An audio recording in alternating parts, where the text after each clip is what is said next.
Though Queen Soraya infamously divorced the Shah of Iran in 1958, their twisted love story had an even darker end.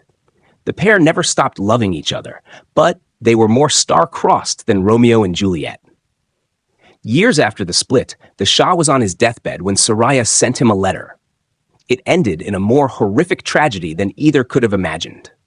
Soraya was groomed for a royal destiny from the very start. The only daughter of Iranian nobleman Qais Estvandari and his wife, the German Ars Eva Karl, Soraya grew up in luxury and spent her adolescence shuttling between Berlin and Isfahan while attending the best finishing schools. Despite that, she had a notoriously blunt demeanor and bad temper and could snap quickly when someone annoyed her. But she was pretty, so whatever. In fact, she was so pretty that in 1948, the Queen Mother of Iran, who was on the lookout to get her son Shah Mohammad Reza a new wife, decided she was queen material by simply seeing a single photo of her. Ah, what a fairy tale. But like all fairy tales, it was a little creepy too. The Queen Mother was so into Soraya, she sent over one of her daughters to see what the girl was made of. The Iranian royal family didn't mess around. Soraya might have barely graduated from long division, but they invited her to their palace in Tehran all the same. On the surface, it was a little casual meet and greet to see how everyone got along, but in reality, they were formally auditioning Soraya as queen. She was swept away by her promised fairy tale, and it all happened in just one instant. The second that the Shah walked into the room, he wore his crisp-pressed military uniform, and the sight had Soraya struck. She described him as magnificent. Aflutter with young love, Soraya wasn't at all ready for what came next.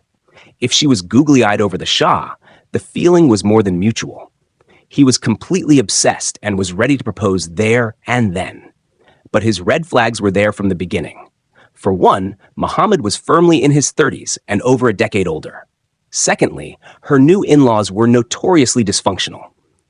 In an effort to make him more manly, the Shah's father didn't show him much love, and his mother was smothering and jealous. But that wasn't even the worst part. Mohammad Reza had also been married before. His first wife was the equally beautiful Princess Fawzia of Egypt, and their union ended in horror and infamy. Fawzia had been unsurprisingly miserable in the toxic family dynamic. Together, they'd had one daughter, not a son, as they'd hoped. During his first marriage, he was an absolutely rampant cheater, and his private life was littered with heaps of glamorous mistresses and clandestine raids in luxury cars. Bad idea or not, Soraya said yes to the Shah's proposal. To this day, there's some confusion about just how old she actually was on her wedding day. Some people believe the palace lied and said she was 18 when she was really 16. The wedding was set for the fast-approaching date of December 27, 1950, until a horrific event occurred. Soraya fell violently ill with typhoid on the very eve of her wedding. As a result, the palace had no choice but to delay the nuptials. Yet when he heard about his fiancée's illness, the Shah responded with a surprising gesture. Though he was disappointed to delay the royal ceremony, he actually pulled out all the stops for his delirious, bedridden bride.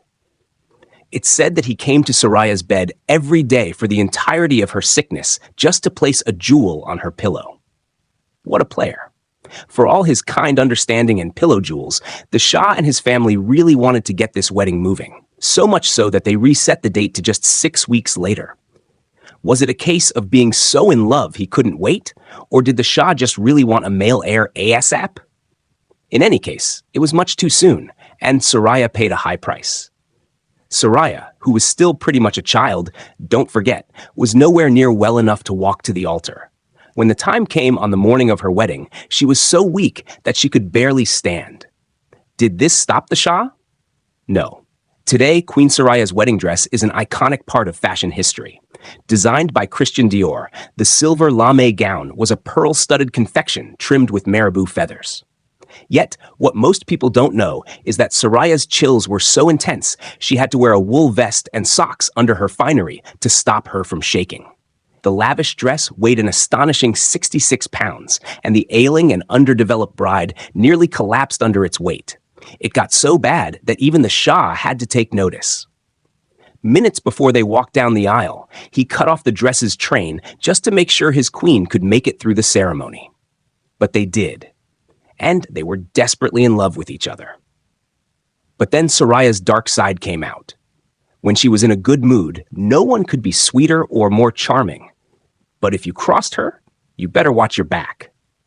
After the couple bickered one evening at a public dinner, she stunned the guests by picking up a priceless vase and smashing it against a wall. After yet another fight, she banned the Shah from their marriage bed for weeks on end, forcing him to sleep outside her door on a cot.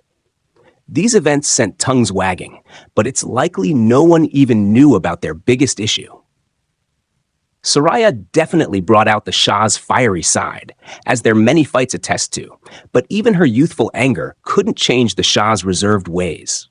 Heartbreakingly, thanks to his love-starved childhood, Muhammad was often stiff and shy even in private and even with his wife.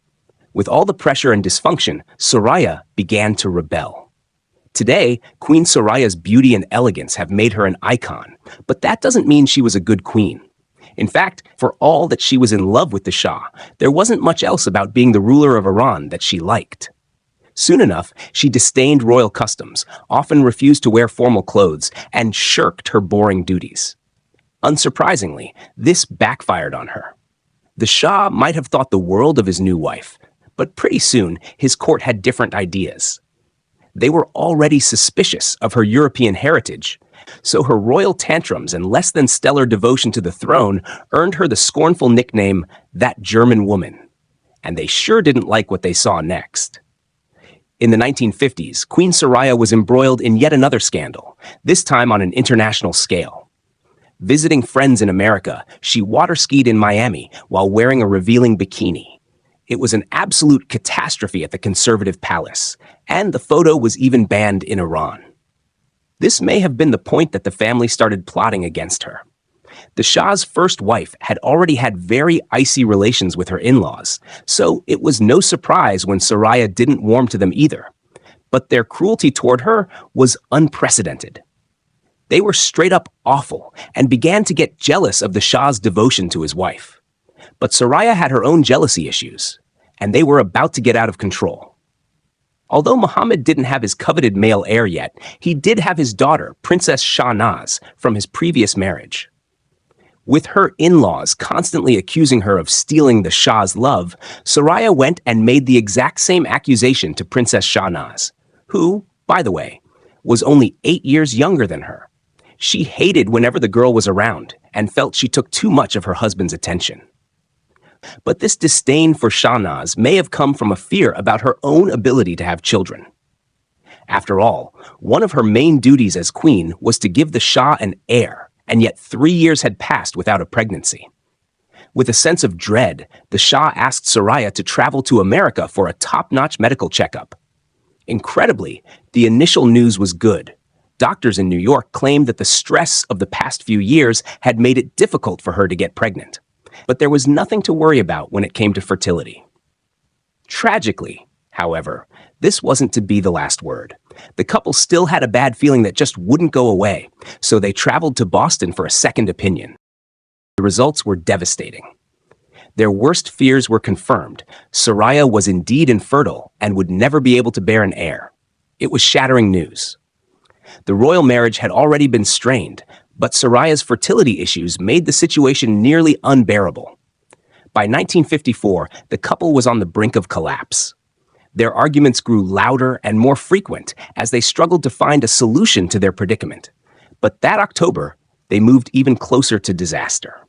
In the fall of 1954, tragedy struck.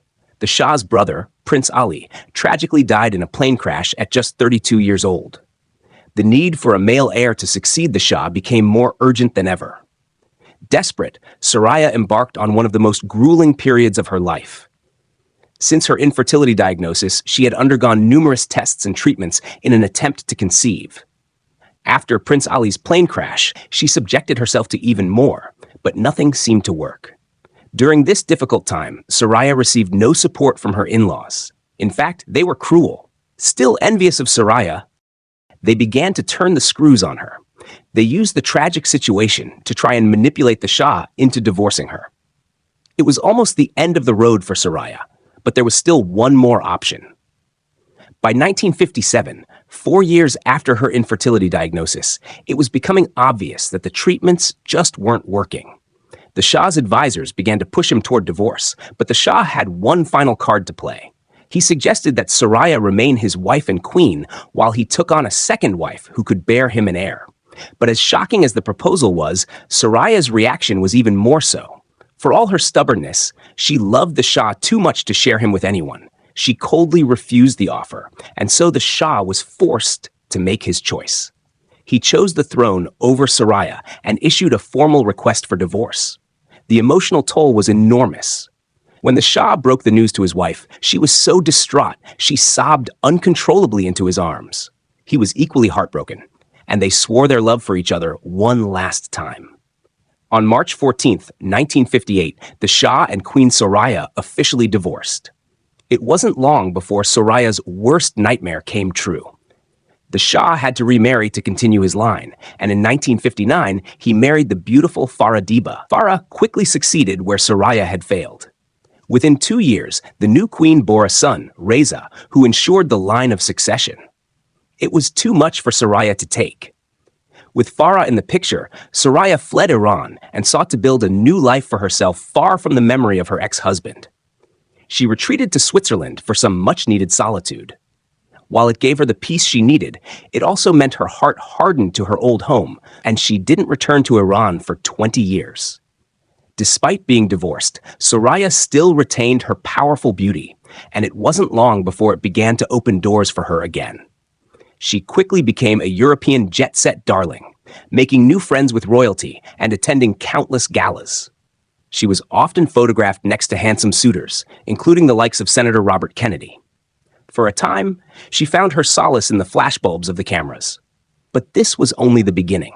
In 1965, Soraya's radiant face landed her the gig of a lifetime. Italian director Dino De Laurentiis hired her to star in his film 3 Faces of a Woman, a set of 3 short stories about a woman in love. The venture launched Soraya's new career as a film star, but this was one of the worst decisions of her life. Her foray into acting was a disaster. Soraya received scathing reviews for her role, and her romance with the director Laurentiis ended with him shattering her heart. She was just as unlucky in love as she had been in marriage, and with the public failure of her movie, she was cast into the wilderness once more.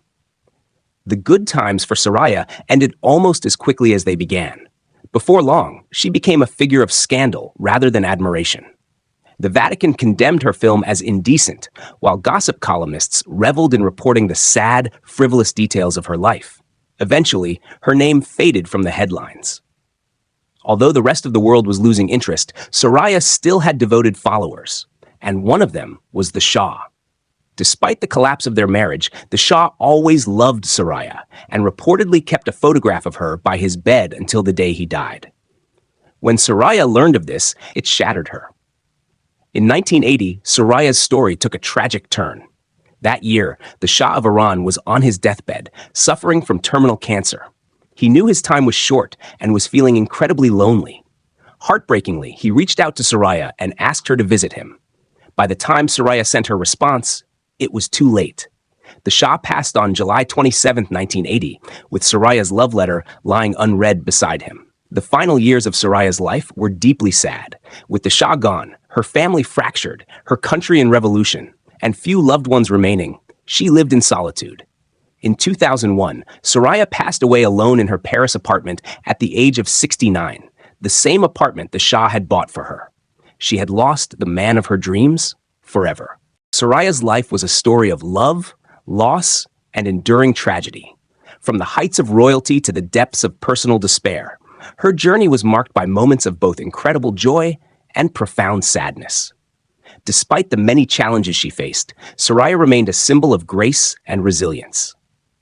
If you found this story as moving as we did, please like this video and subscribe to our channel for more captivating tales from history. We'd love to hear your thoughts. Do you think Soraya's life would have been different if she had chosen a different path after her divorce? Let us know in the comments below.